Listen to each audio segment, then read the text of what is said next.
All right, welcome back everyone. It's time to build. Here we are. Parts have come in, and while we're still waiting on one final shipment of the memory and the new Xeon CPU for the server, we have everything we need tonight to build the emulator PC. So that is what we're going to do. A couple things to, well, more than a couple, quite a few things to show off we got in today.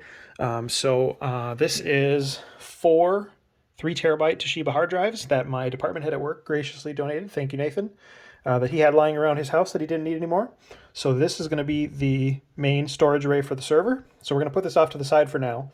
But when the time comes, that will be the heart of the server build. That'll be our main storage array.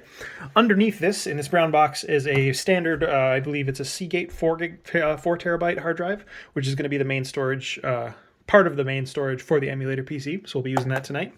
This is our Wi-Fi / Bluetooth card. So this will hopefully let us use our Xbox One controllers with the emulator PC. So we'll be installing that. I was not sure what the condition of the SATA cables on the existing cases would be. So I went ahead and got a couple 3-packs of Sabrent SATA cables. Half of them are flat ones and half are the 90-degree angles. So should be more than enough for me to hook up all my drives on both machines. This is a USB 3.0 to 2.0 adapter. We need this for the server because the front panel USBs on the server are USB 3.0 and the motherboard only supports 2.0, so that's what this adapter is for. These are StarTech hard drive adapters. So what this is just a simple plastic frame, but you can shove these into the 5.5 or 5.25 inch optical drive bays. So this gives us 3 extra hard drive slots, basically. What I'm thinking is I will use 2 of these on the emulator PC up front here, and then I will use 1 on the server case. And because I want to leave one of those ones in the server case open for my Blu-ray drive that I'll use to rip movies and TV shows and DVDs and such. Then we got my RAM kit for the emulator box. This is Viper 16 gig DDR3, pretty affordable. These were super cheap, only I think $30 a pack. So I got 2 of them, so we should be able to go up to the motherboard max of 32 gigabyte. So that. And here are our 2 CPU coolers. If you'll recall, I had a hell of a time with those dusty, janky Intel stock coolers on both motherboards. So we're ditching those, and we're going to put something nice in instead.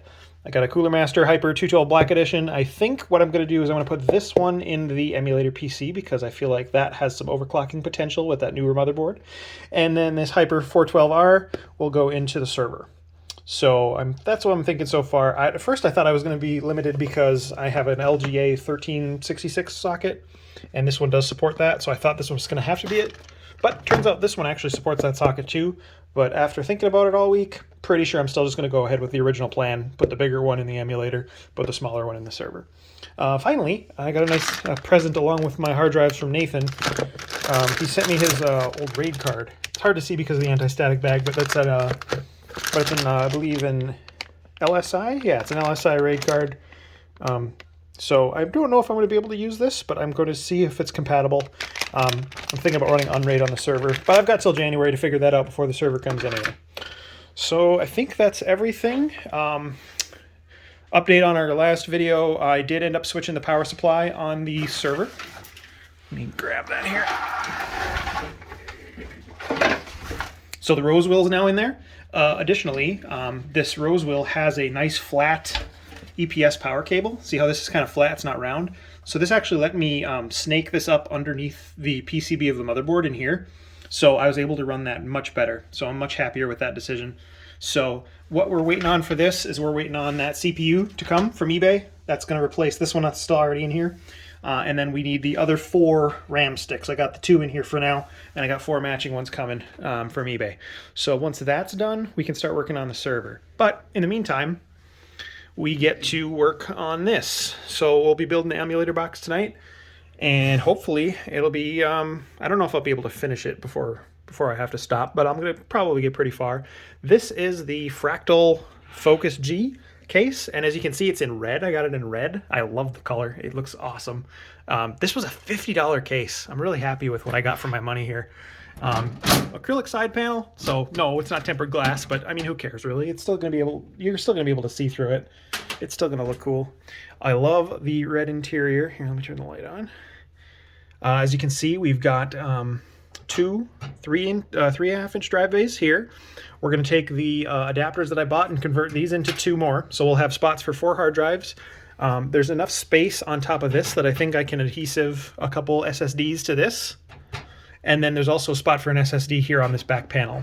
Doesn't have a power supply shroud, but that's okay. So the power supply is going to be down here. We've already got 2 light up fans here in the front, and I've got the 2 light up fans from the old case that I'm probably going to use here. So I haven't decided yet if I'm going to put them on the top or one in the back. For sure, I'm going to have at least 1 exhaust fan. So I'm thinking maybe we'll do the black exhaust fan back here and the 2 white ones up top. That's what I'm thinking right now. But I'm going to get to looking at that in a little bit here once we drop the motherboard in and start playing around. So I'm fired up. Let's build a computer.